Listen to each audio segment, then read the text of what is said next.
everyone.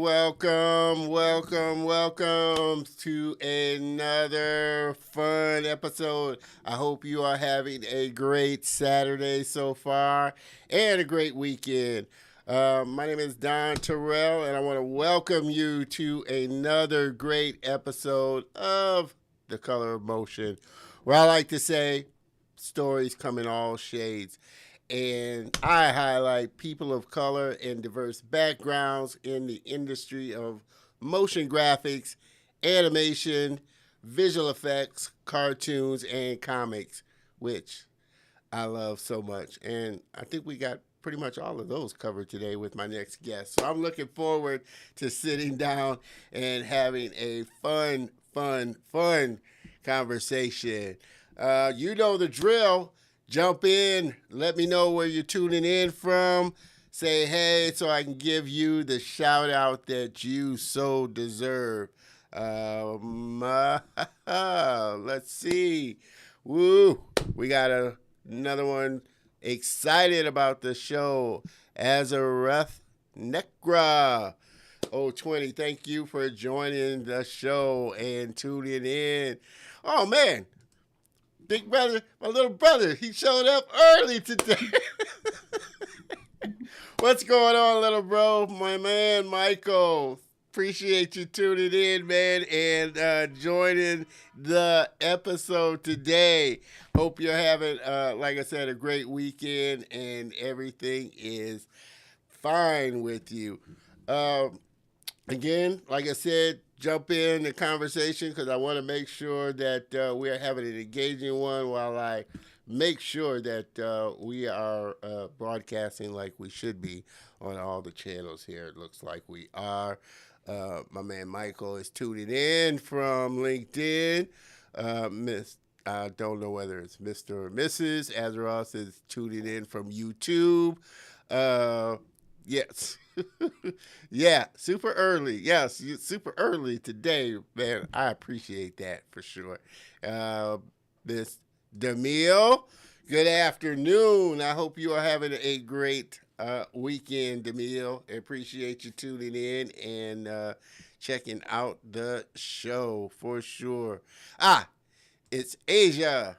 Asia, appreciate you tuning in from YouTube. So I think anybody tuning in from Facebook, jump in, say hello, let me know that you are checking us out there. While I'm talking about Facebook, make sure that you get plugged into the Facebook group community. Where is it at?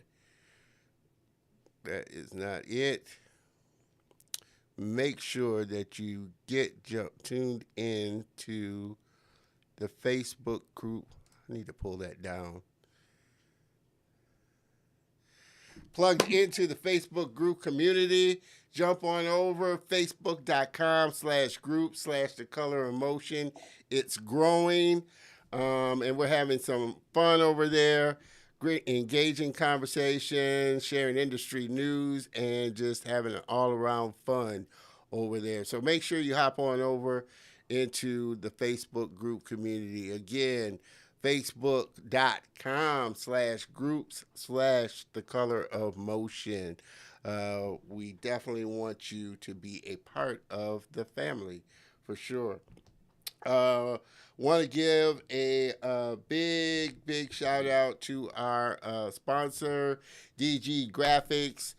All the graphics, overlays, animations, everything you see with the show, they help make the show look good. So if you are a business or brand that's looking to level up your brand design, or you're looking to start your own live stream show, definitely give them a call and check them out. So thank you, DG Graphics, for supporting the show for sure. So while I am talking about connecting, make sure that you connect with me on all my other social channels here. You can find me. I definitely want to hear from you.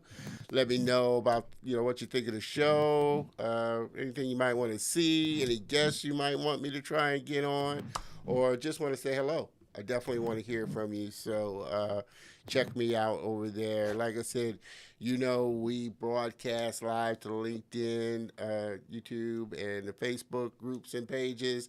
But I always kind of highly encourage everybody to join and subscribe to the YouTube channel where you can check out all the other past great episodes.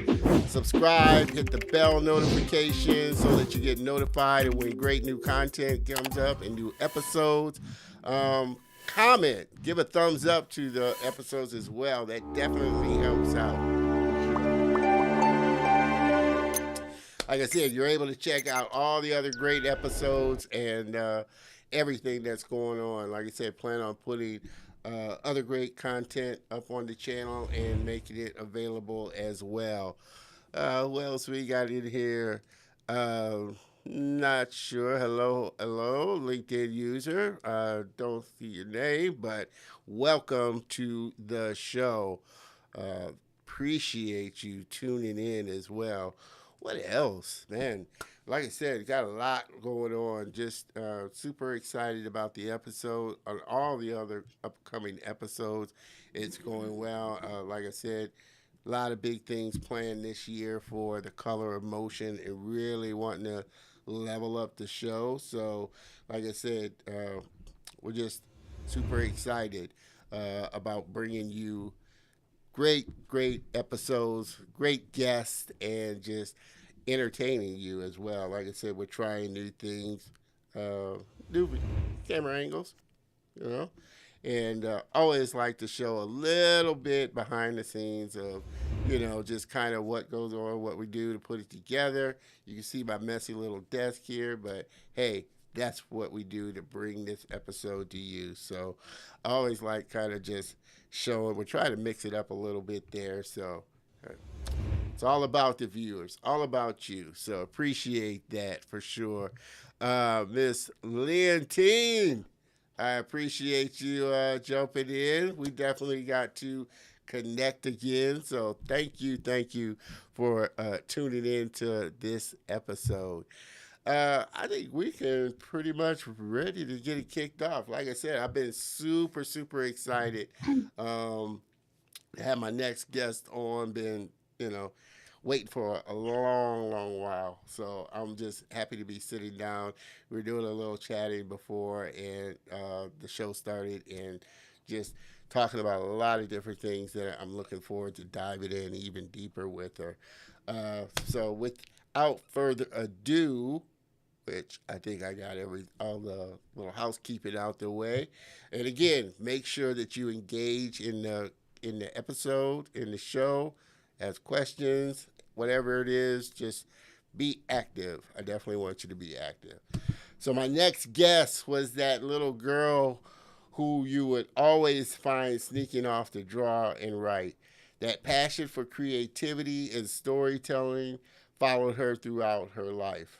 Now, she's a creative lead and multidisciplinary content creator specializing in combining still imagery with 3D, visual effects, illustrations, and motion to tell a story through innovative designs and animation. She has a mission to help amplify others and wants to be a creative resource for others to learn and grow. Please, everybody, help me welcome my very special guest and friend, Miss Angela Cashay. Hello. Welcome, Angela. Thanks for having me. I am super excited. Yeah, Mr. Michael. Hey, Angela, I had to come show. Is he, I thought maybe partly Michael might have been me, came to see as well.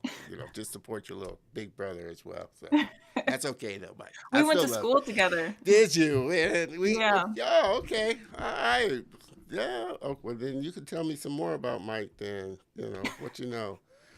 But appreciate you supporting your classmate and friend there, Michael, for sure. Angela, just super, super excited. DeMille, we're going to throw up some more there. DeMille says, welcome. Miss Thank you. Asia. I know they were all Hi, excited. Like I Asia. said, we had a lot of people looking forward to having you on the show. Like I said, I'm always excited when I have more women on the show Yep. because, like I said, that's a big thing, really highlighting more females that are in the industry, really doing amazing things. Um, like I said, I don't think you see a lot of that too often, and I'm just happy to be a part of just highlighting the talent that's out there and all the great work that a lot of talented women are doing. So, Miss Jessica, appreciate you. It's my twin. Oh, you got a twin? I have a twin sister. Wow, I did not know. Okay, twin Angela sister. Cashay, Jessica Tashay. Rhyming middle names. Thanks, Jessica. I appreciate you supporting, sis. Which one of y'all is older? 14 minutes right here. 14 minutes. Yep. All right. So are identical twins or kind of, you can kind of tell the difference? Yeah, I don't think we look alike. Every now and then people are like, "Are you guys twins?" And we're like, "How can you tell?" So we look similar, but I look like my mom's twin, honestly. So Oh, man. Oh, man. Mr. Michael, we're going to throw a few more on here before we dive into the questions. Yeah, I know you got me, bro, little bro. I was just messing with you. I appreciate that. But definitely plan on having you back to do some ZBrush ooh. tutorials, man, for sure. Miss Ava B. We love Hi, you, Ava. Angela. So talented. Yes, she is. And we're going to check Okay. out not only her motion graphics reel, but some of her artwork as well, and really take a look at some of her amazing work. Like I said, I fell in love with it, when I first saw it, because one, it was just such a different style. Um, the animation was so well done, and like we were talking about before, it seemed like you touch on so many different, things in what you're doing. Being a multidisciplinary, person. And we were talking about this a little before. Of There are some people that say, you should niche down into one thing and Right. focus on one thing. And we were both kind of talking. It's hard when you're a creative and you really like, doing a lot of different things, and how you can kind of use all those different talents in the work that you're doing. Right. What do you think about it, and how has it been for you? Yeah, I've been told, pick one creative discipline. And for me, it's just like, well, then I pick creativity as a whole, because I love, I was that kid, I was always drawing, I was writing stories. So I love like illustration, sketching, storytelling. And then in school, throughout all of my schooling, I would do like charcoal, pencil, marker, like anything I could do to just be creative. Yeah, And then when I went to the Art Institute, I learned about animation, motion graphics, 3D.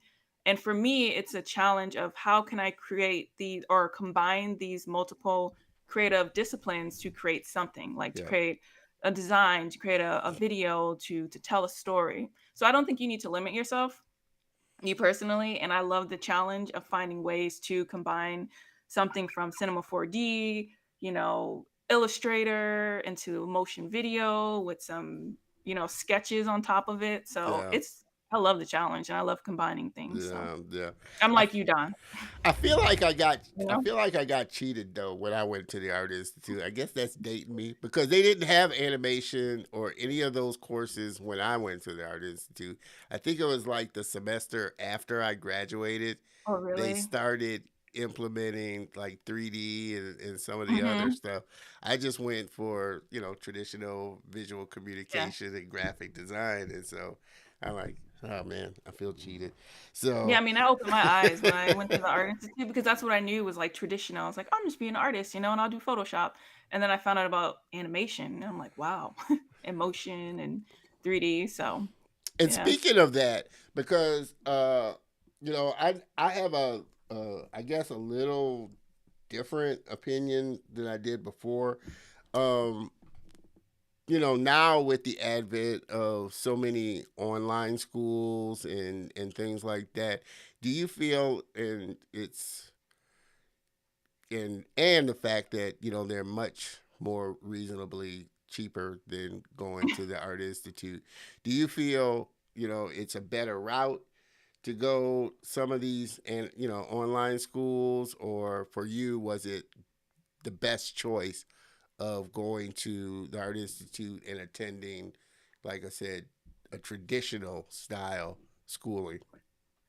I think for anyone, it's kind of, what works best for your situation in your life. For me, I'm happy I went to the Art Institute, but I'll definitely say since graduating, 90% of what I know now, I've learned on my own through my own research, YouTube University, so many like Gotta love tutorials, YouTube. yes, online courses. But school taught me the foundation. Like, it introduced me to Maya 3D software. It introduced me to 3D sculpting. We did even traditional figure drawing, 2D cell animation. Like it kind of put everything in a nice package. And from there, it's like, what do you do with that? Like you have to keep learning. Yeah, So you learn the core fundamentals, color, typography, design, layout, all of that.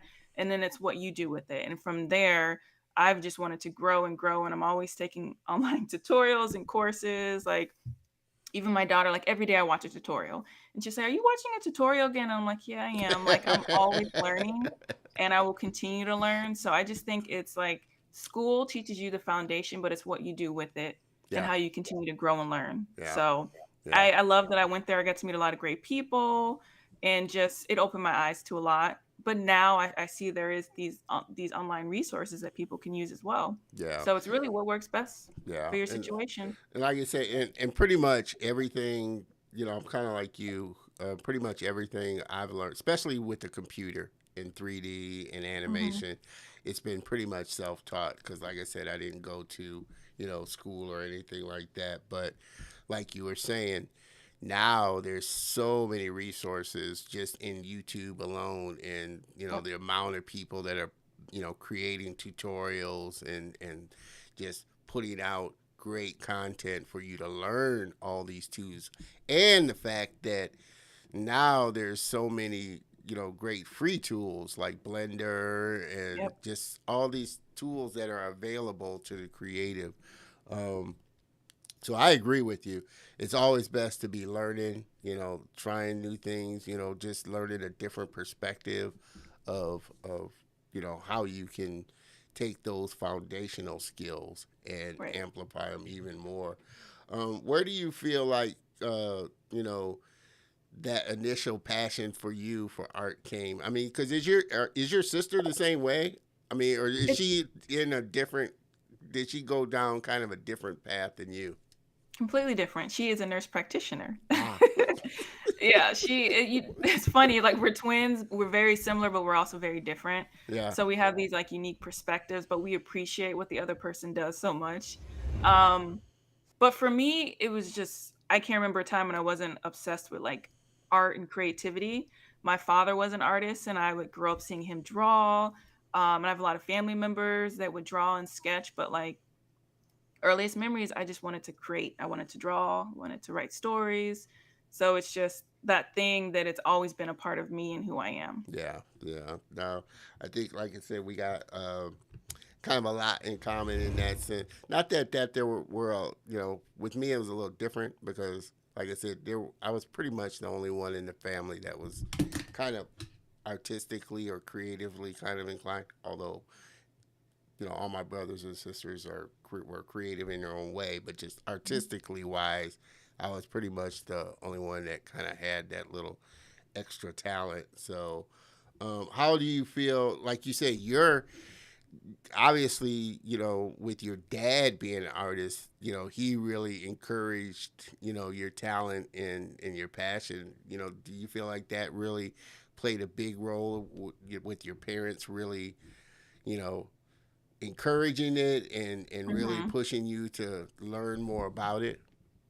Yeah, and that's one thing I love. Like my mom is so supportive too, and it's just my family's always encouraged it because I know sometimes with artists you hear like well, you don't make much money in art, like let's find maybe go in another field. But they were just very supportive. They were like, this is your talent, this is what you love, you know what you want to do, just go for it, do Yeah, it. yeah, yeah. So That's that all. definitely helped. Yeah, that I think that's such a key when a parent plays, a big role in not discouraging you, Right. because like you were just saying, there's always that starving artist stigma, Right. and maybe you need to find a backup just in Backup plan. case, a backup plan just in Right. case. You want But to eat, right? yeah, yeah, yeah. You sure you want to do this? But kind of like I said, my mom was the same way. She didn't kind of quite understand how it would translate into a profession, but Hmm. she knew I had talent and she encouraged it. Did you have teachers in school? Because I know I had. That was another good thing about me. I had like counselors and teachers that really encouraged your talent. Was it the same way inside of school as you were Yeah. going through school as well? Yeah, I remember like an early memory. I think I was in kindergarten, and my teacher told my mom, she's like, "Your daughter's gonna be a talented artist." And I remember the picture I drew was like a little girl with a flower, and one flower was on the ground. And she's like, she really pays attention to detail. And like throughout all of schooling, my art teachers loved me, and I loved them. They were like, it was always my favorite class. Yeah, I would take an AP art class, and I went to art camp. Like, so yeah, always, with the teachers, and yeah, and I'm that having support. flashbacks for some reason. Like Mhm. I said, it was just always in some sort of creative, Right. crafts program or something like you said, advanced art classes, and Were you like things. me where, like, you would take a science project and try to get creative with it? Yeah, Put a little art spin on it? Yeah, that was yeah, me. yeah. And I don't know about you, but like when we were going to school, we would cover our books with like grocery bags, like a book cover. We would make our own Mhm. book covers, but we would make them out of grocery bags and stuff like that and fold them. But I was always drawing like little characters on my book covers and things like that. So everybody throughout my schooling, always knew that I was artistically inclined and just loved art. It was just Mhm. always drawing, kind of like you.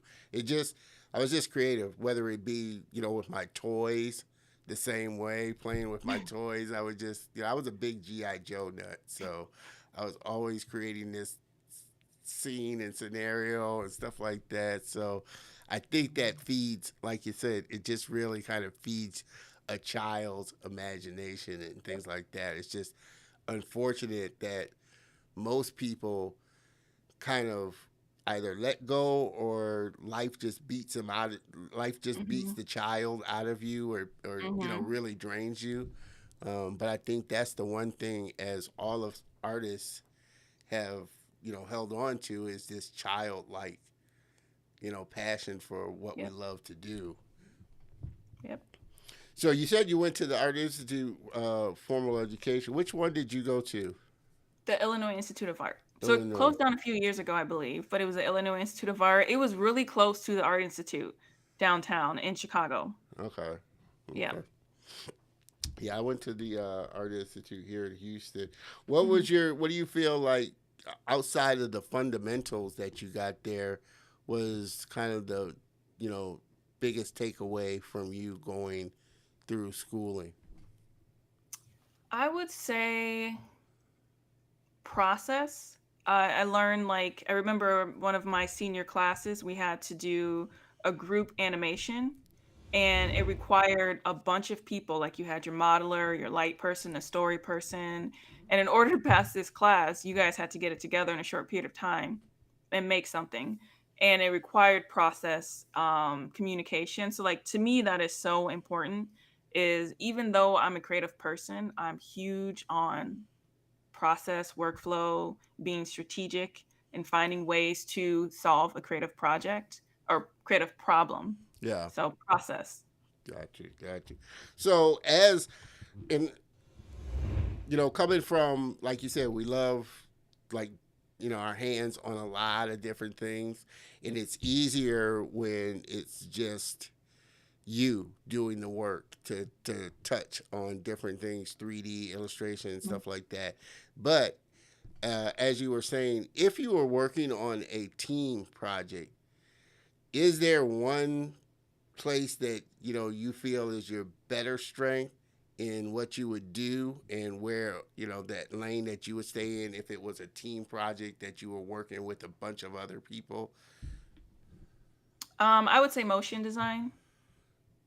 Is that what you're asking? Kind of like Yeah, that discipline? Like, yeah, okay, yeah. that discipline Motion of which. design, yeah. And that's because motion design still allows you to break things down to that like still like static level. Like you have a static image and you have to animate typography, you have to think about composition, you have to think about the story, you have to think about timing. So it combines everything that I love. So motion design definitely, if I had to pick one thing, which is a hard question, but I would pick motion design. Like I said, I think we shared that kind of passion there, where, like I said, we just love being creative. So it doesn't Yeah. really matter what medium we use, Hmm. as long as it's creative there. Miss Demille, so true about school teaching the fundamentals. You really grow up as an artist when you take the time to learn outside of the classroom and cultivate your knowledge. So It, true. yeah, it is, and I think that was something that I heard on another podcast. Artist was talking about that. Really, you're constantly develop. If you really want to get better, don't just do the work that's in school. Do your Right. own projects and own things that you're working on, and you'll get better and better. And your skill will improve, even exponentially. Yep. Um, what And I feel you the know, same way about work. When I'm working on a project, I'm still learning outside so I can take that and implement it in my job, you know? So what is your okay? So what is your process when you sit down for a project, or a client project? Is your first thought, you know what medium am I? Is this going to best serve, or what's kind of your process or thought process when you're sitting down on a project? So first it's kind of having that client brief, reading through that, talking to the client and figuring out what is their goal because we could really start with any medium. From there it's really thinking about like if I'm doing a marketing social media campaign and I'm doing video assets and still assets, it's like who is your target audience? How do I communicate with them? Thinking about the story. And from there, we kind of have a kickoff and we'll talk through like, hey, this is what we want, this is what we want to avoid, this is our goal, this is our timeline. So in my mind I'm thinking about the process of everything. From there I usually develop like a design brief where I provide like usually about three different design styles that can tell their story or the messaging, or sometimes I'm building their brand assets as well. So I kind of come with three different options. One is like simple, safe, in the medium, and then out the box. Hmm. Present those to the client. We kind of go and we determine like, is this going to meet their needs? What do they like about the design? What would they like to see different? Once we solidify a design style, then we really dive deep into like the motion design or like those final animation assets. And just being like open, communicating, being transparent, you know what I mean? And just like if there's a problem that pops up, communicate that early, because having like a process saves you so much time and like prevents revisions or like a client not being happy. Yeah. So Oh. yeah, I'm very process driven and like clients really like that because they want to know what's happening behind the scene. And I mean, I learned it. I remember in the beginning, I'm like, oh, I think I know what you're talking about. Let me make this. And then it's like, they're like, that No, looks cool, but that's not what not I what I. was thinking in my mind. So it's, you know what I mean? Like a client can explain something and they can say, this box is red, and you give them a red box and they're like, Not the red but I was I need looking a for. rectangular red with a triangle. You know what I mean? Like, Yeah, yeah, so you have to show them, you know what I mean? You have to communicate it verbally and you have to show them, the visual. So it's just being transparent and realizing every client likes things done a certain way and they understand things a certain way. So being able to kind of get to know your client yeah, and how, the best way to communicate with them. yeah. So, Um. So, uh, lost my train of thought there. I was a question I was going to ask, but You know, I'll all the jump to time. this one. Now, do you have, and just to get on the kind of, because you're a freelancer and entrepreneur, um, now at this stage, do you have issues with or come across those clients where it's hard to get them to see the value of what you can do or in the work that you do? Or is it I now that they see your work so they understand, okay, you know, whatever it is that you charge, they're not, gonna haggle you down or try and lowball you or whatever it is, yeah. because I found, especially Oh, with clients that don't understand, especially if they want motion graphics or animation, most people see the end product and they don't see right. the stuff, the The process. storyboards, the Yeah. animatics, all the stuff that goes into it. And so when you tell them what it is, they like, okay, I thought it was just pushing a button and we pretty much be done. Do you Right. They're find like, that it's a 2-minute video. Why am I paying yeah, you all this money? And it's yeah, just it's like, only 30 seconds. Why am I, right. that type of thing. Do you feel like you still have that conversation with clients like that or not? Not so much. I used to a lot, and every now and then I still do. But I've learned I know my value. I know what I'm going to provide. I know the end product, and I know the hard work I'm going to put into it. So sometimes it's not a good fit. Like you're not within someone's budget, and in the past I would take that on, and it's just there's no point. You know what I mean? Like you Yeah, could miss on a great client, a great opportunity because you're just accepting something. So for me, when it comes to pricing yourself, is you know your value, you know your worth, and that's what you take on. Those are the projects you take on. yeah, But I really don't have that problem as much anymore. You know, I've laid out a lot of what I do on my website. yeah, And then when someone asks me for like, hey, what's the price? I break it down. I'm like, well, I don't have that price yet. Let's talk more. You know, this is a process. And when they yeah, see the process, then they're like, "Okay, I get it." You know what I mean? Like, yeah, sometimes they need to know that it's not just a drawing or it's not just a quick video. Like, I'm gonna provide you with quality, I'm gonna make sure it's done right, and we're gonna have this back and forth communication, and doing that has helped for people to say, like, "Yep, I understand." yeah, And sometimes I've had people say, "You know what? I wanna work with you in the future. Right now, you're not within my budget, but I'll come back." And I'm like, "That's fine." You know yeah, what I mean? yeah. So, So as a freelancer and entrepreneur, um,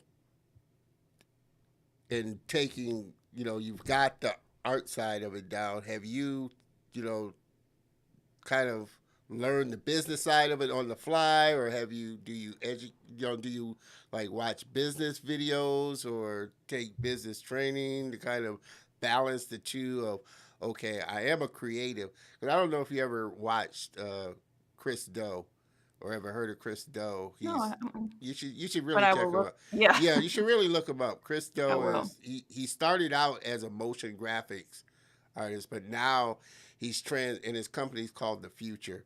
But now Okay. he's Oh, transitioned yeah, I know, into, yeah, I know who yeah, that is. yeah, Chris Yeah, Doe of The Future. And so yeah, he talks about he's really big on the business of being a yes. creative and that. So do you find that you're also, educating yourself on that, or is that for you kind of been, as you just get clients, you just figure out how to deal with the clients and things like that? So my route, I went a different route. So I didn't start out as a freelancer. I worked in an in-house creative team for like 5 plus years. I was also doing like freelance work. So in that time, I did a lot of research on business and, you know, my husband too, he's really business savvy, so he gives me a lot of Yeah, advice. But now mm, a lot, I'm studying more business. I'm reading books. I'm listening to audibles. And I'm learning as I go. And then when I work on some of my freelance projects, it's with a team, so I'm learning from them. You know what I mean? Like a lot of times we're working with clients, executives. So anytime I have an opportunity to learn more, I do.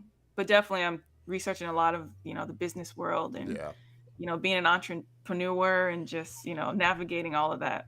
yeah. So It can be a challenge. it can. It can be It a definitely challenge, can. but Yeah, because there's stability in like that full-time job, you know. There's definitely stability in that, but when you are a freelancer contractor, you have to be very smart and make decisions and just think about like long-term goals as well. So, yeah, I think that's the and it has been for me.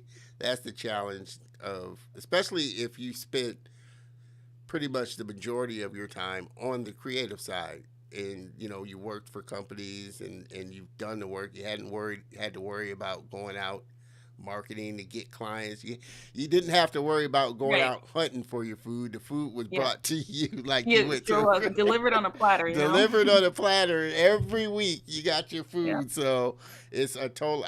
I learned it was a totally different mindset, and ooh, mindset. It is, you have to constantly work at your mindset, because it's just Yep. two totally different, night and day thought processes of Yep. being an employee versus entrepreneur employer type of thing, for sure. So when you, I mean, so for you, most of your projects end in motion, you delivering some sort of motion graphics, or do you do just illustration projects and that type of things, or are most of the projects that you work on transitioning into motion graphics or video of some type? I would say most of them end in motion, but a good majority of them may start out as motion, but also breaks into like static imagery. So like design, social media assets. So yeah, it's like a mixture of like design work, Yeah, but like the core, like the bulk of it is that motion, that final video. got you. So what would you have to say has been, to this point, your biggest challenge? Early on, and this is something like I recently found out, it was having that confidence in yourself.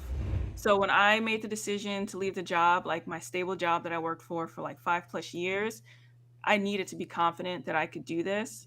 And I've had times where it's like I know I put in a lot of work, I know the quality I put out, but if there wasn't that validation from someone else, I would second guess it. So it's important, and something I've learned is to like believe in yourself, have confidence in yourself, know the value you bring, regardless if someone else sees it or not.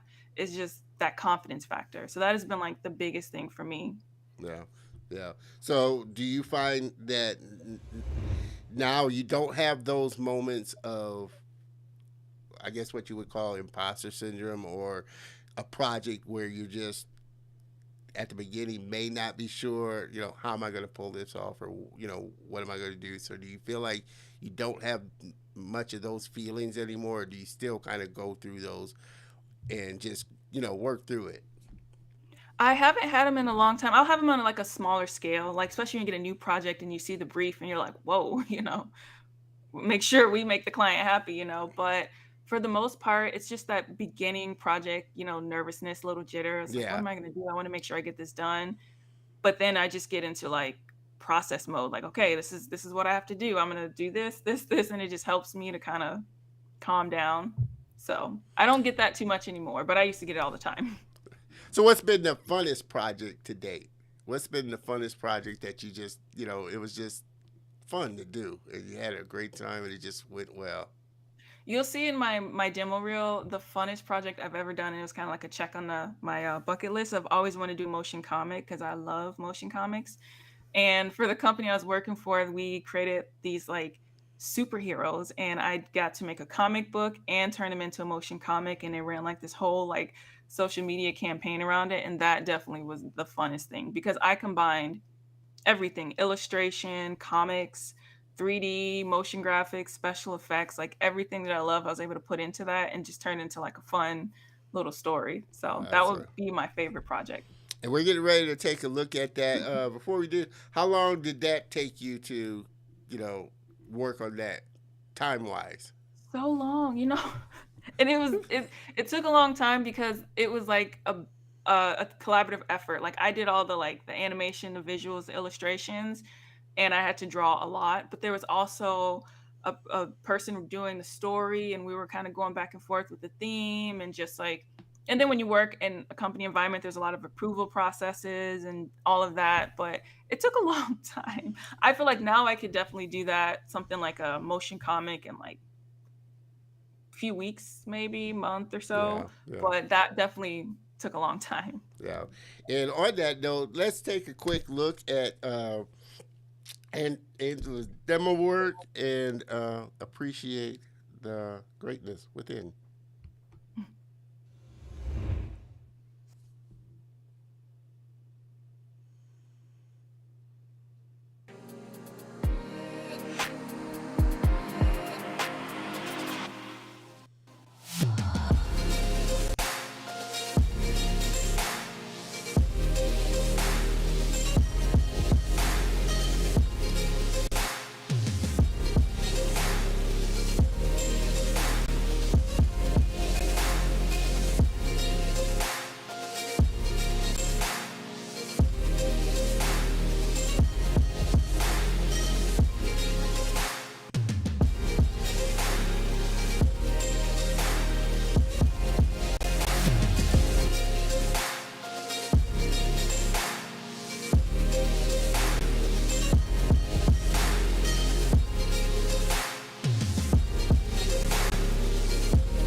Like I said, I just love the comic style of the animation. Um, I guess, like I said, that's what really kind of caught my eye when I first saw your work. It was like, wow, this is really, and like I said, that kind of stylized animation. Do you want to like? Obviously, you like it. Do you want to do more of that kind of comic book style animation? Type Oh of yeah. stuff. Yeah, Into the Spider-Verse movie Yeah, I with was just getting ready to Spider-Man say that. so much. That movie, like I now I find ways of combining 3D animation with illustration, and I'm like trying to build these like halftone textures and just ways to have like a motion comic 3D feel because that Yeah. movie is a game changer. When I saw Oh. that, I was like, that's exactly what I want to do. I love it.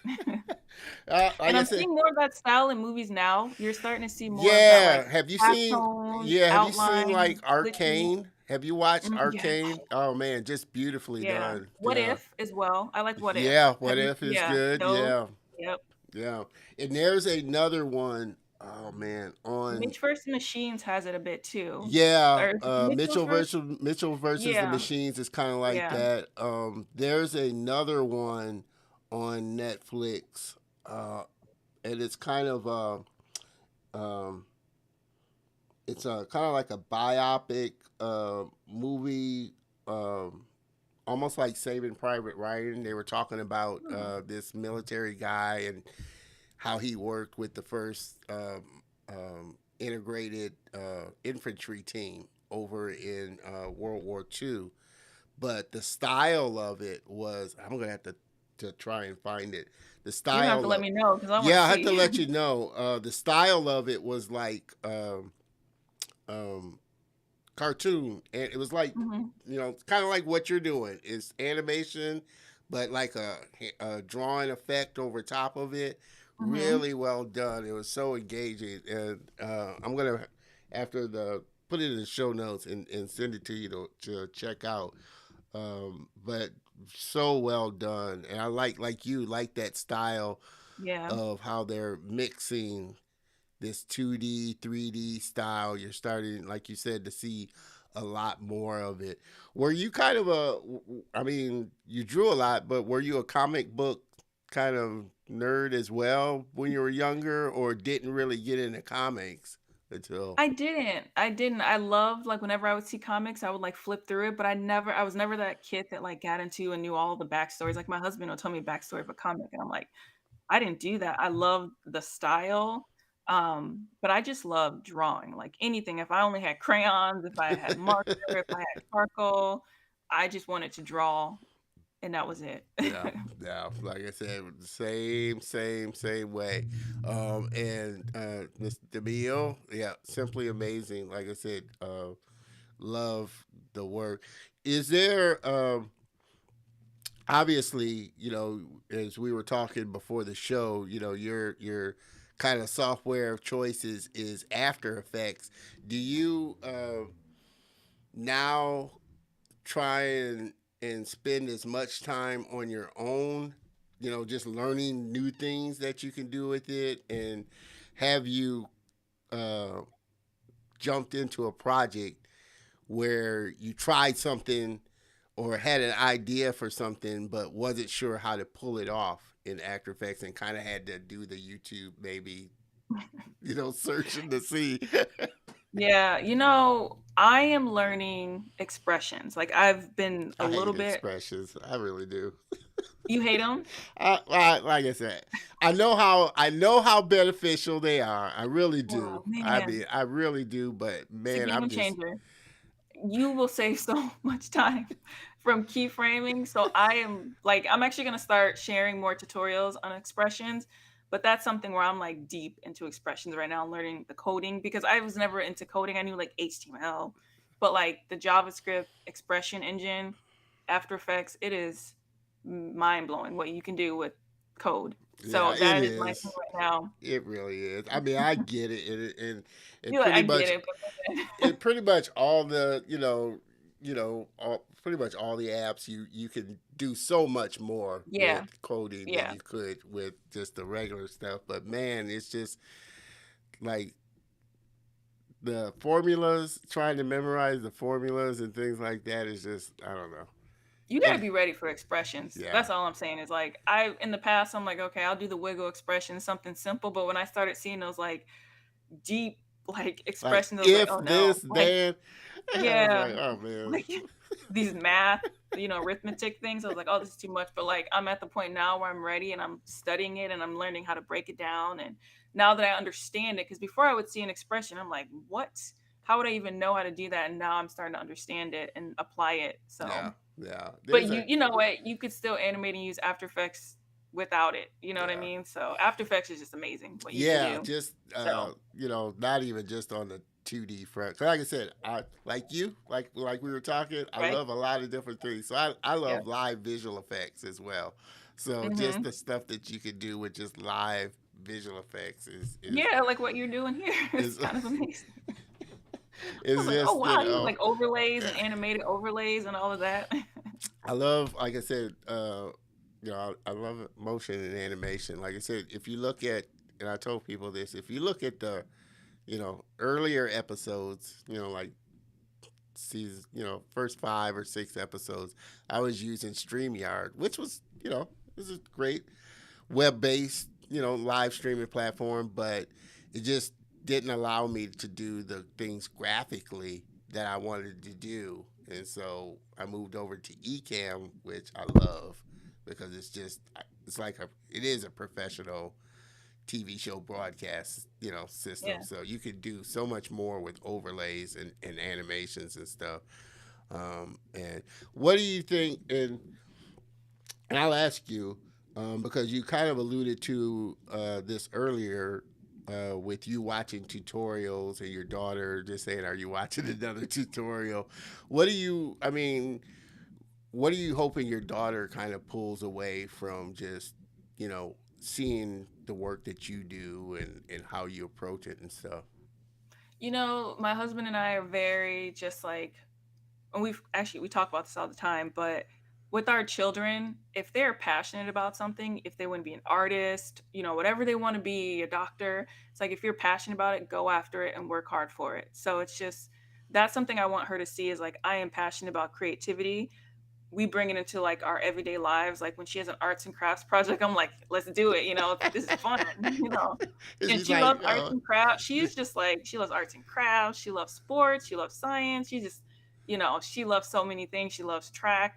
So we're just about encouraging people. Like if you want to do something and you're passionate about it, understand you have to work hard. It won't be handed to you, but just keep working hard. Sometimes it will be, sometimes when you feel like you can't get past to that finish line, just keep pushing through. yeah, You know what I mean? You're going to make mistakes, but you learn from those mistakes and you just keep moving forward. And that's what I want her to see yeah, because this has been a lifelong process for me. And I want to be better next year than I am now. And I want to just continue every year getting better and better.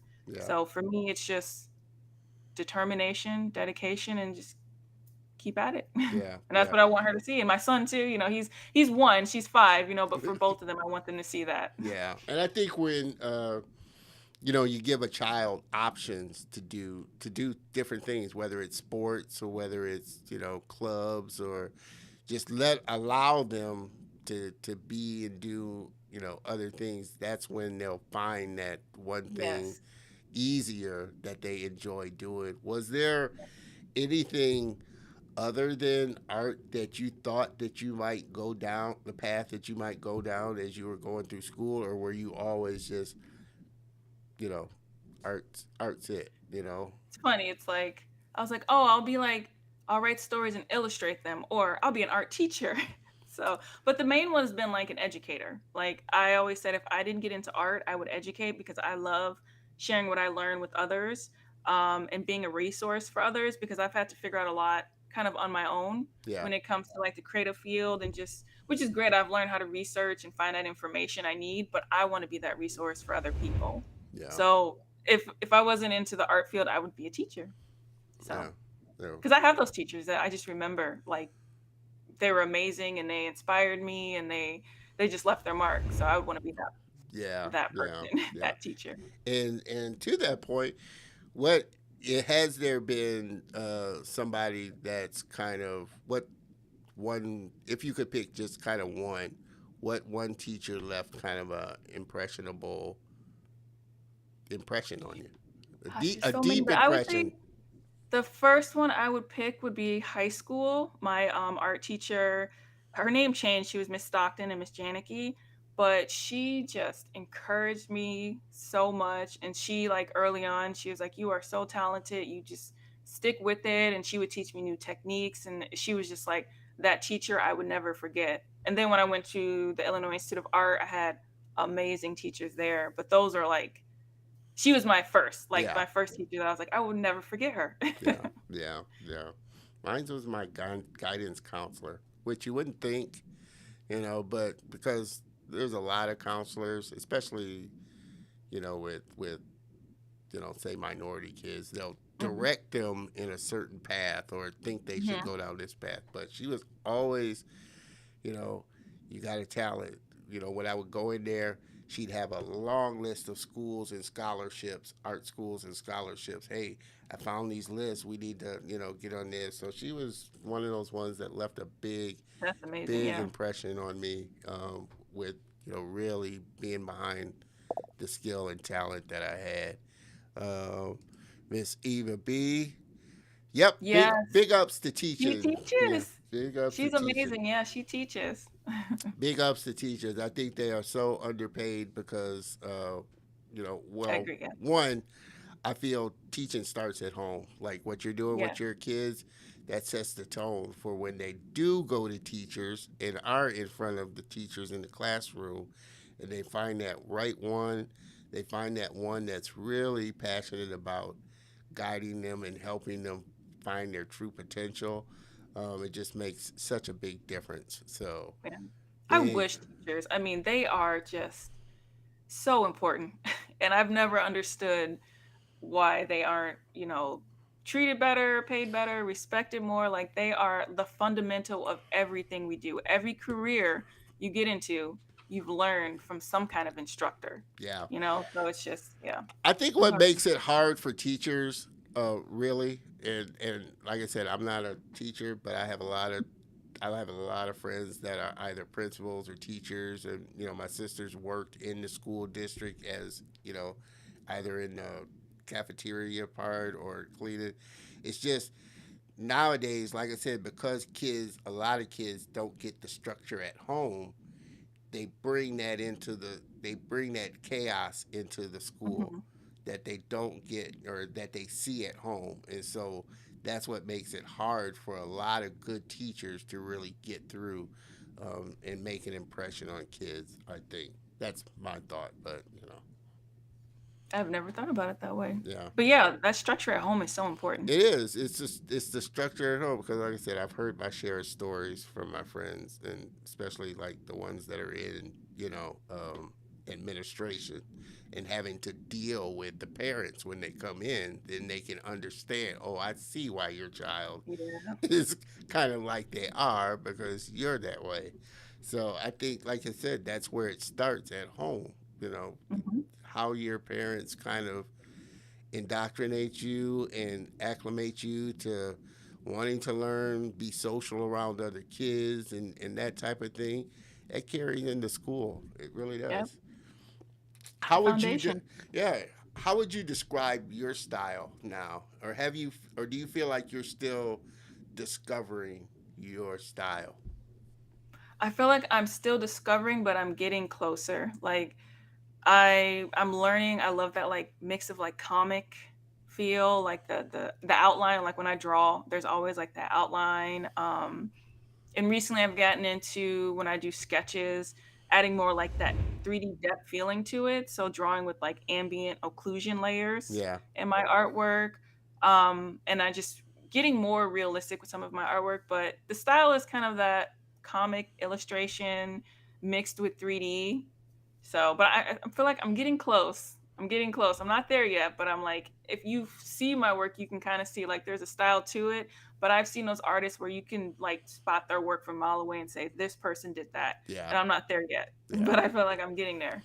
I know I still got a long way to go for sure, but you can definitely see the style that is developing from, like I said, you. Because, like I said, I can kind of start to see, oh, okay, she likes, like you said, the kind of cartoon outline and the real Mhm. vibrant colors. Just really stands out. And like I said, you know, you saw her motion. We're going to take a little bit of a look at some of her still work there in a minute. What are some of the you know stories that you'd like to tell now moving forward? I mean, you say you were kind of writing when you were younger as well. Do you look to do more writing of your own stories to kind of bring out and that type of thing? What type of stories do you like telling?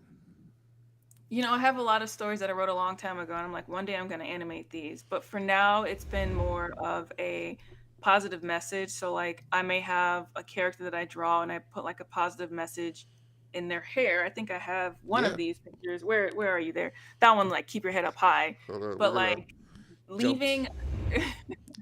Can you see? I'm trying to Yeah, figure out the way. How, like it's mirrored. So there yeah, we yeah, go. yeah, yeah, High. But just my work being inspiring, inspirational, and having some kind of positive message, that to me right now is where I'm at. And eventually I want to create like an animation that tells a story. Like there's some of them, something I've been working on that's kind of wrapped around, like it's for my daughter, that's going to be a positive message and believing in yourself and just overcoming obstacles. Um, but really the story is to inspire someone, yeah, yeah. inspire people, inspire my children. So What do you? And speaking of that, how do you? How many? And as a parent, you know, you and your husband, how do you look at now starting to see more black characters, more characters and stories come out, or has that been a thought for you in any way? Do you think it about has. that more? That's a big thing that Mhm. it's really important that your kids see themselves in the characters and people doing it, or have you and your husband not thought about that and just enjoyed and let them enjoy it? We've thought about it, and I do like that you're seeing more of these positive associations with people of color because there were, when I was younger, there was a lot of, you would see people of color, but it wasn't always Yeah, positive or they weren't really successful.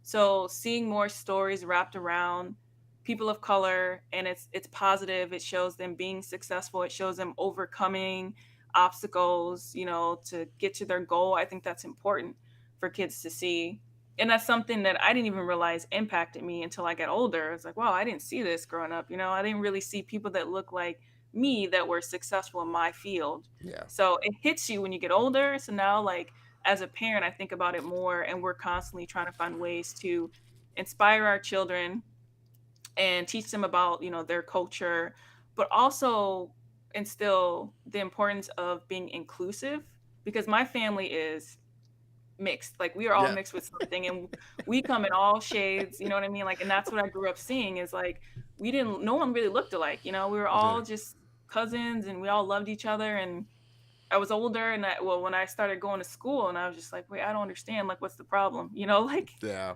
my Yeah. family, we were all, close and we didn't look alike, so why does it matter? And I remember being a kid, like, it doesn't matter, you know? So that's stuck with me, just being inclusive, but also teaching my children about how important they are and just making sure they're confident in themselves. And I'm hoping, when they enter the workforce that it is more inclusive and, they don't have to deal with some of the things many people have had to deal with, and I feel like 2020 was an eye opener for a lot of people, so I'm hoping that's gonna shift things Yeah. in the right Yeah. direction. Yeah. It's and I've had this conversation many, many times, and I don't think it's a conversation that's ever gonna really go away because just the nature of this, especially this country. And until you have these kind of open conversations about it, you know, it's it's never going to get.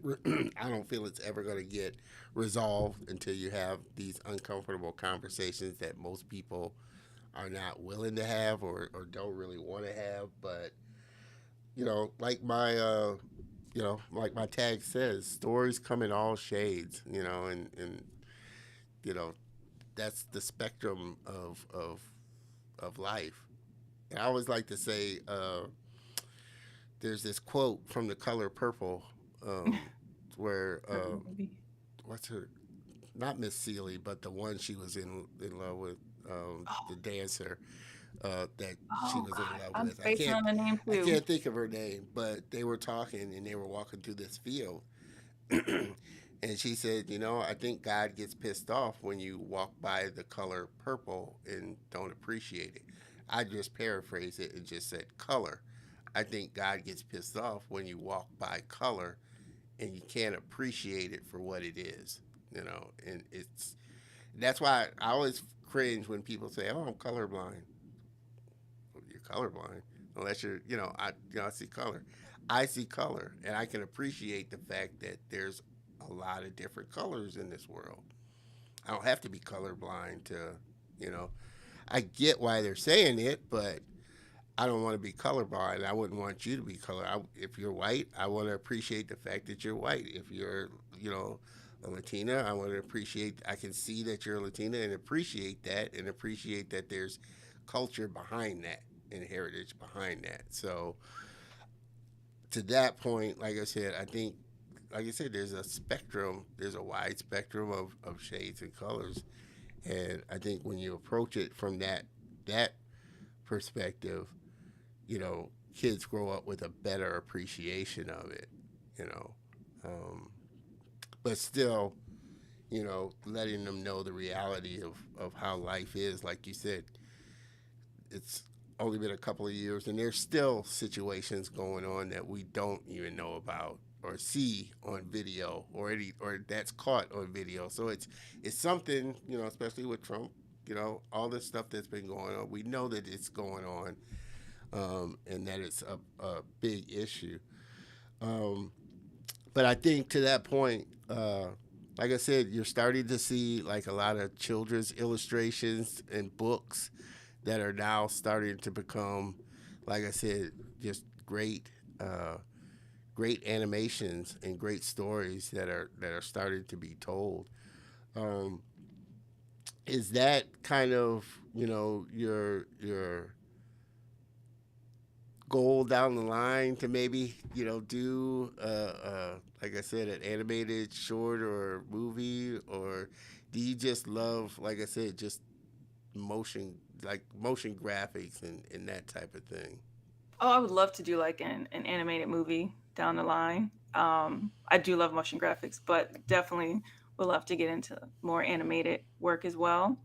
So and, Those are to what you were saying earlier, like, I follow so many artists, and I creativity comes in all shades, all backgrounds, all beliefs, and, like, I just think that's so important, and it's just it doesn't matter who you are, what you look like, creativity just It's Yeah, everywhere. You know what I yeah, mean? Like there's so many different ways to be creative as well. yeah, So that's why like when I share things, it is for anyone that wants to learn. Like yeah, if I can help you, I don't care what you look like, what you believe, like I want to be able to be a creative resource for people. yeah, So, yeah. And I think that's the beauty of art. It allows this kind of common ground, like yes. music, or It brings people together too, it's you know? yeah, it's a form that Yeah, brings people together and can and I love appreciate that. it. And like I said, you start, and especially me doing the show, and I've had this opportunity to, like I said, connect with so many creative talent all over the world, in Africa. And when you start to kind of talk to them and see the art that they're doing and the stories behind it, it really gives you a different global perspective of how people kind of see, their part of the world, and really appreciate the beauty that's in their part of the world and the stories. And like I said, it brings this kind of common ground to where you just love it and appreciate it Mhm. for what it is and the story that it's telling. Yep. And I think too, you hear a lot about companies trying to be more inclusive now. And I think once you start bringing more people from around the world, different types of people, it allows you to get a unique perspective. Like it's amazing how five different people could come to a solution very different ways. You know what I mean? So just Yeah, being able to work with a diverse range of people, getting their insights, their perspective, like you learn so much. And yeah, I yeah, want to see that more, like that inclusive environment, because yeah, it's amazing. Like I love learning from people and different types yeah. of people, you know what I mean? Like I learned so much. So, And I think it's starting to happen a lot more, and there's a lot more studios that are really working on that, on the ground level. I feel, and I had a show a couple of weeks ago, was talking about this very kind of topic. But I think a big change, of course, is going to come from the top down, from the yeah. executive top down. I think more needs to be done on that. There's a lot of artists, a lot of creators, a lot of animators, a lot of motion graphics people, comic book writers, writers that are getting hired, but from the executive level, it's still really slow.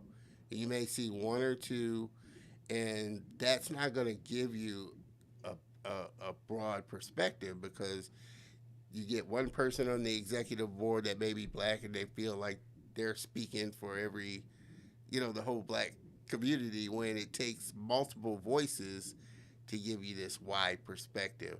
And I was talking to another person, and she's Asian, but and I think she works for, I can't remember who she works for, but she works for one of the major studios, in the kind of, I think, production side.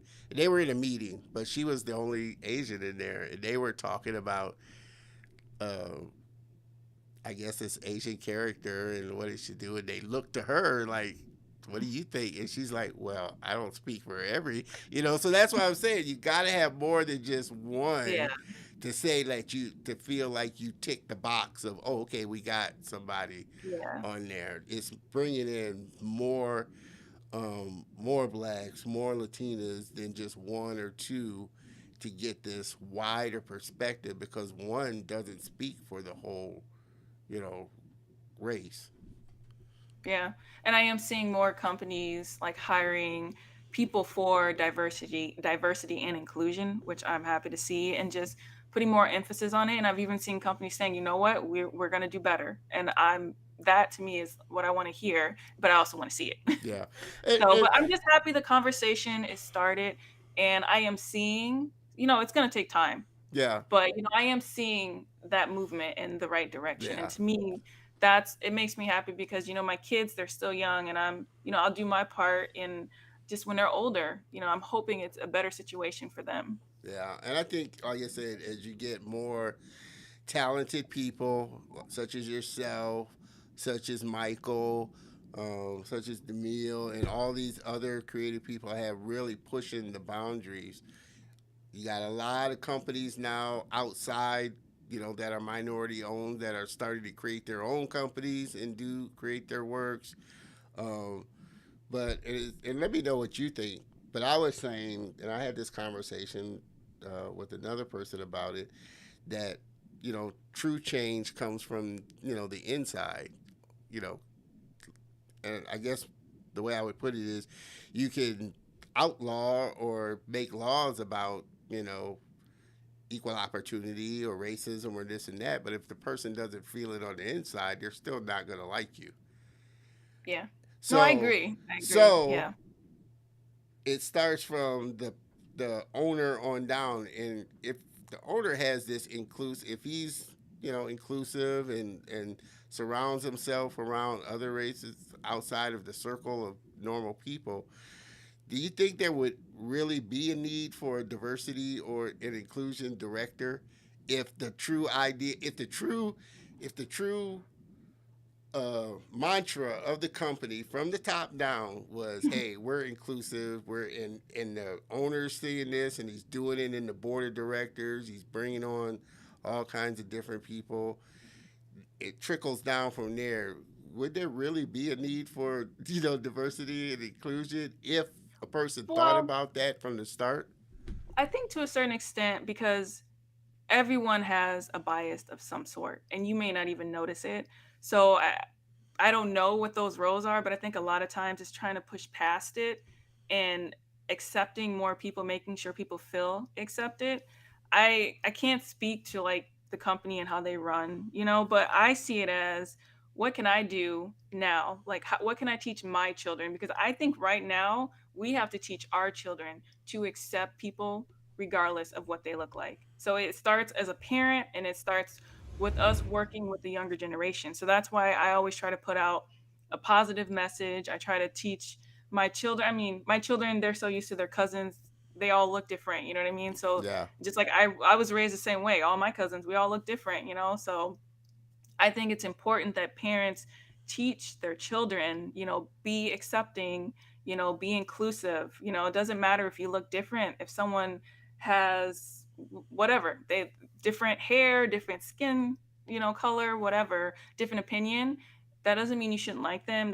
Doesn't mean you should judge them. It doesn't mean you should be mean to them. You have to accept them. You have to talk to them and get to know them before you judge them.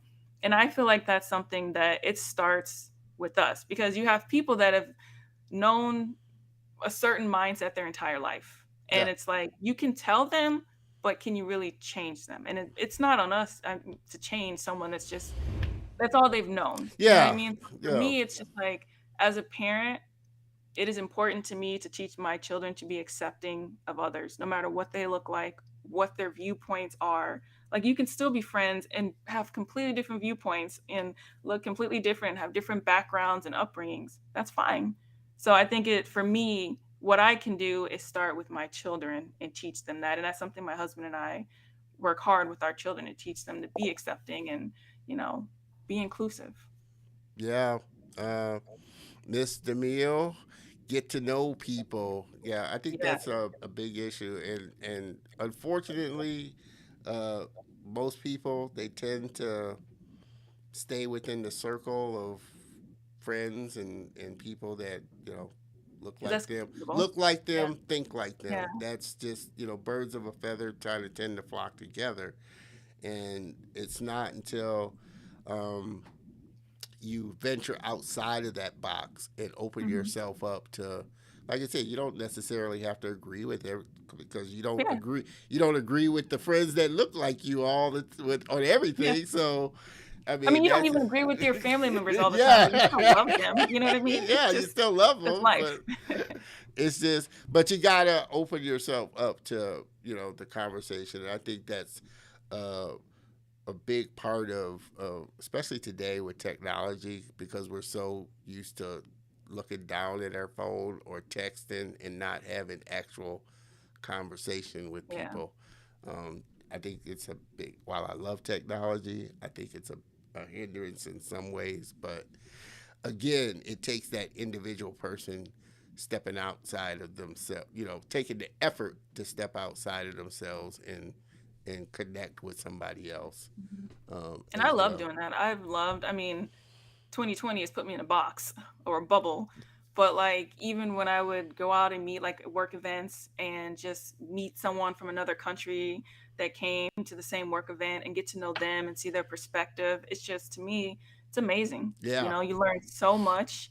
And it's just like, wow, I never knew that. I would never think that way. And it's just seeing someone else's culture and traditions, like Oh you miss man. out on that, you Yeah, you know? really do. Like I said, one, I've had the opportunity of doing it with this show, but I attend a lot of business online business networking events and stuff, and Mhm.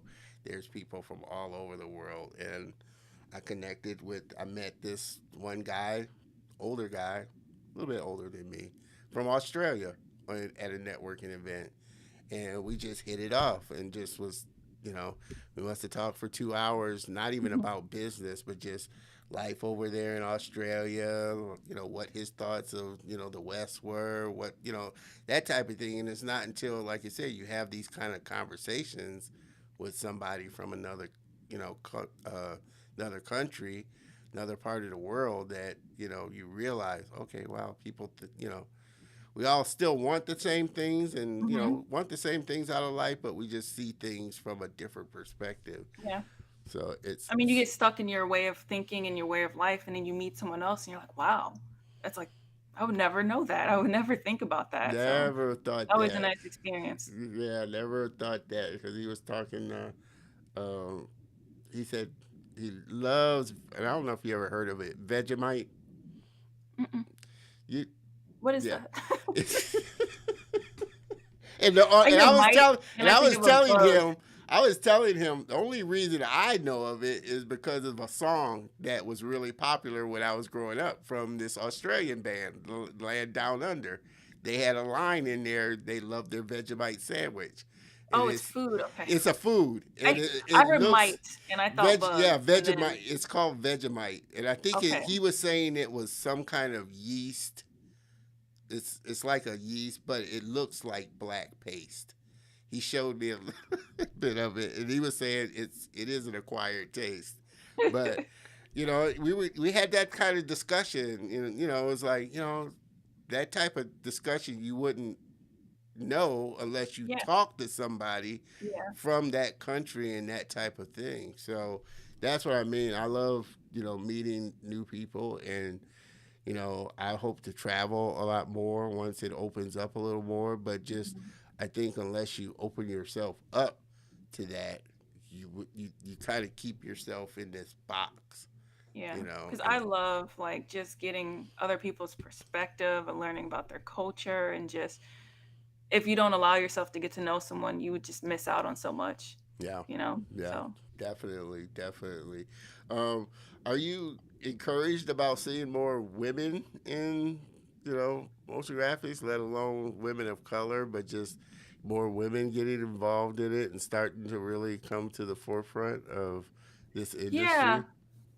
I mean, I'm hoping I see more. I see a lot of men in motion graphics, and that's fine, but I would love to see more women and, of course, women of color, and just different backgrounds and just that's why I hope, like, putting things out more and sharing, what I know with other people may inspire someone else to get into it and I say I'm a creative resource. So if ever somebody ever wants to learn something or reach out to me and ask me, I will answer. And I have people like reach out to me and say, this program or this and ask for advice and I gladly give it. But yeah, I would love to see more women and more women of color, in my industry, in our Definitely. industry. Yeah, yeah, yeah. And I'm definitely going to be taking you up on that for sure. Yeah, Asking you because there's questions. so many creative people. I see them online, I see their work, and I'm like, "This is amazing." And sometimes it's that confidence factor, or it's that, "How do I get there?" You know what I mean? Like, Yeah. what do I have to do to get there? And I say there are so many routes to working in the creative industry. When I was in college, I thought it was just animation studios. Then I graduated and I realized, wow, marketing, there is a huge need for motion designers, designers, graphic designers, and marketing. And Yeah. especially as more businesses are realizing how important marketing is, and they're running all these marketing campaigns, personal brands, Yeah. entrepreneurs, like it's a field that is growing. Yeah. So there's a way you can get in. So, and if Yeah. anybody ever has any questions, reach out. Yeah, and especially now that video is such a big It's huge. Yeah. huge thing driving marketing and just learning.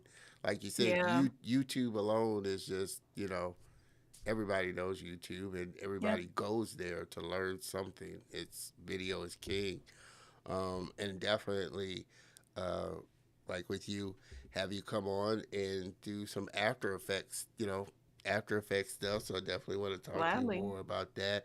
We're going to take a look at some of Angela's artwork here and appreciate as well. Let me jump over here and we're going to dive into some of her work. There's such, like I said, such beautiful work. And we were talking about this, uh, which I like. Like I said, I really like it. And it just kind of stuck out to me.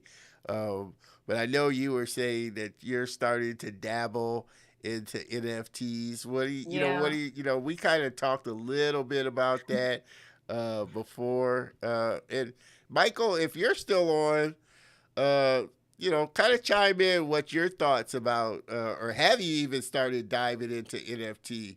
Uh, using some of your artwork and some of your designs and entertain. I think that's the big thing now. Artists are trying to take some of their work to, I guess, expand it. But then I saw, and it was sad, but it was kind of funny in the sense, but it really was bad.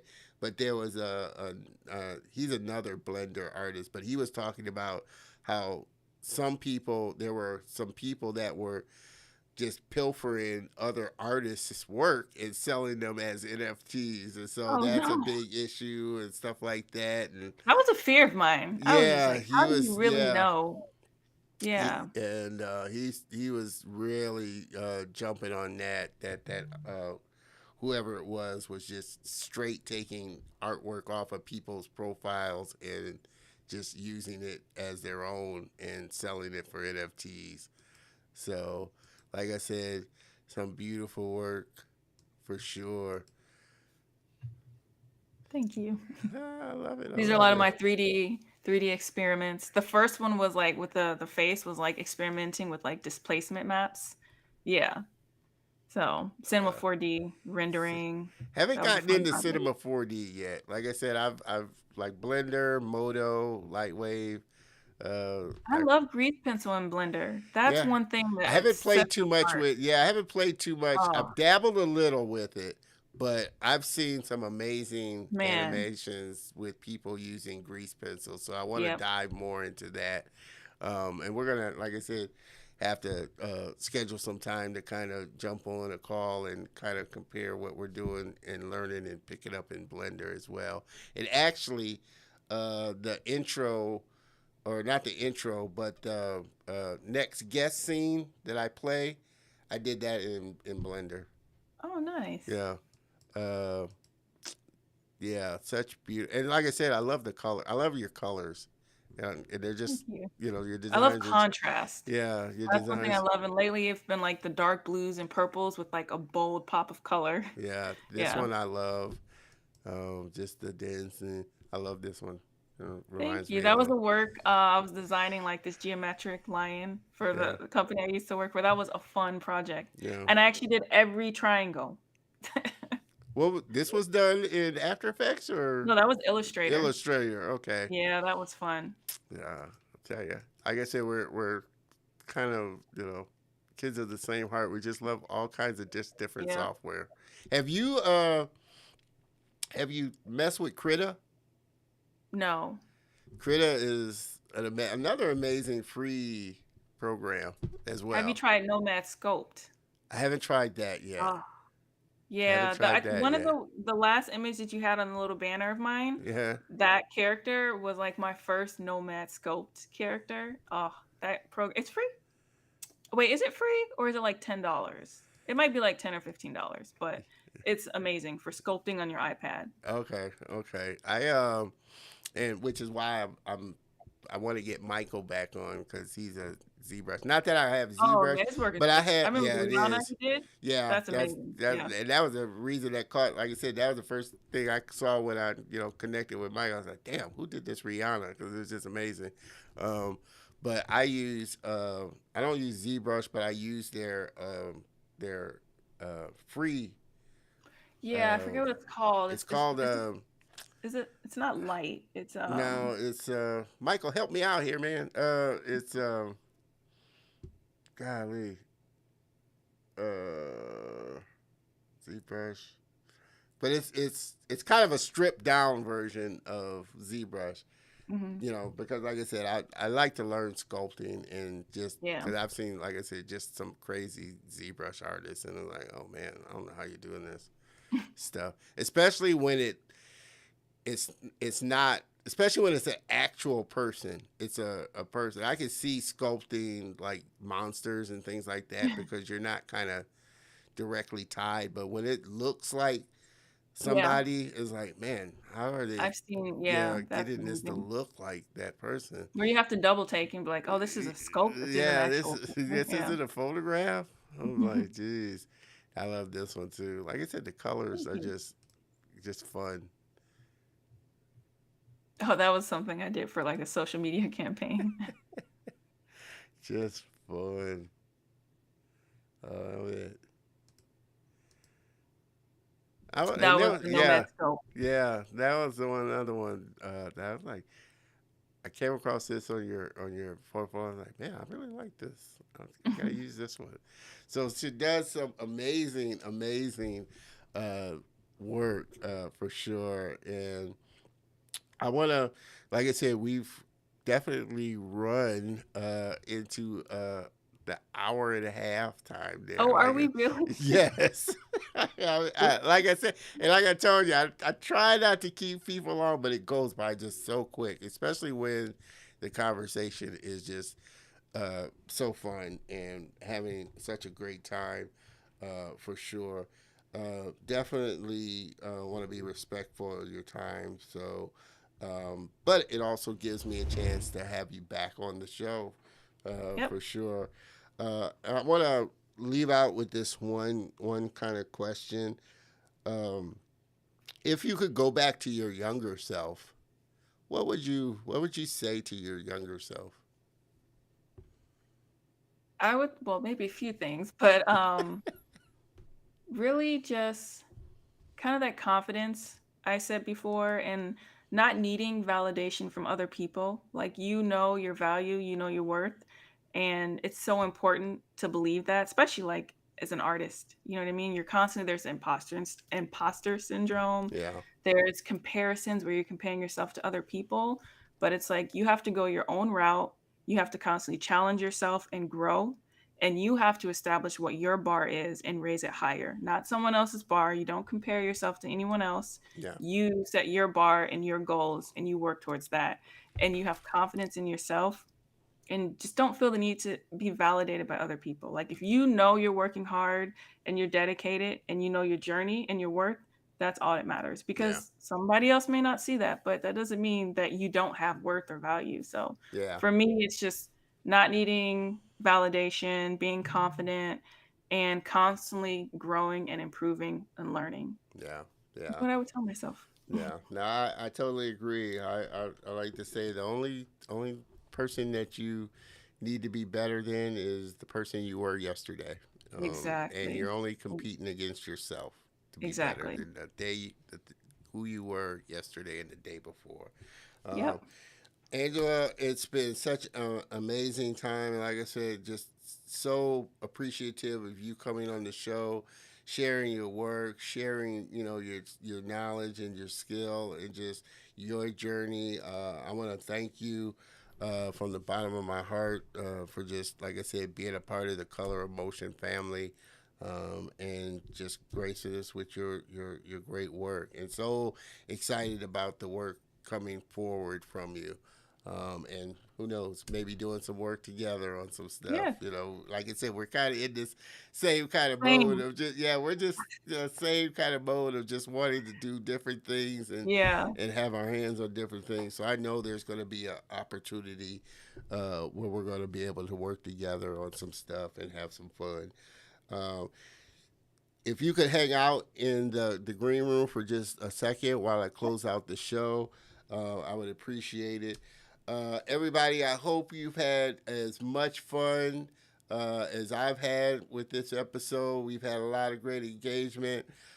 Super, super excited for having my guests on. Angela, like I said, maybe have her come back and us do like some After Effects fun and just play around in After Effects. So just excited. And like I said, I want to thank Angela again for being on the show. Everybody, please help me thank my very special guest, Angela, for gracing us on this show.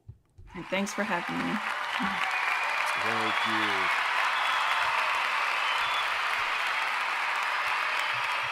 And hang out for just 1 second, Angela, while I close out.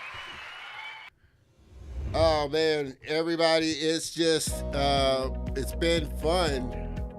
We've had such a great time. Like I said, I've been looking forward to this episode for the longest time.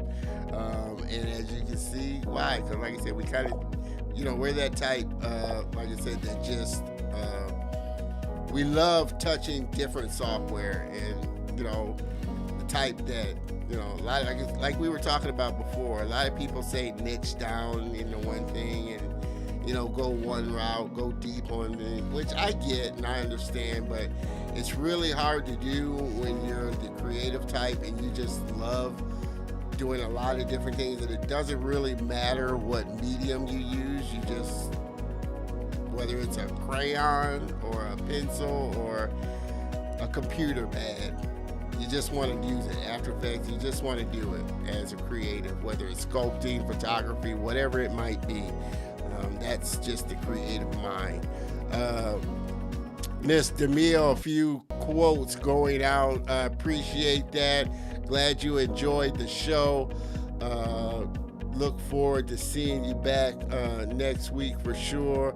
Mr. Mark Gibson, I appreciate you tuning in. I appreciate all the guests that come in and support the show. Like I said, I couldn't do it without you. I couldn't do it without all the great guests that are on the show. Please make sure that you tune in next week because, hey, the ladies are ruling now. Next week, we are just super excited to have my next guest on because it's going to be another ladies' day for sure. So looking forward to having Miss Hillary Wilson, 2D, 3D medical illustrator and illustrator artist. So she does some amazing work and designs in medical illustration, and just her work on her own, as you can see, is just amazing. So super looking forward to having her on the show next week. Man, like I said, we've had a blast this time. Make sure that you get plugged in to all the channels that I shared with you because I definitely want you to be a part of the community because we got a lot of big things planned for season 2. So I definitely don't want you to miss out. With that, hey, everybody have a great rest of the Saturday, great rest of the weekend. Have a fabulous week, and I will see you same bat time, same bat channel next week. Cheers, everyone.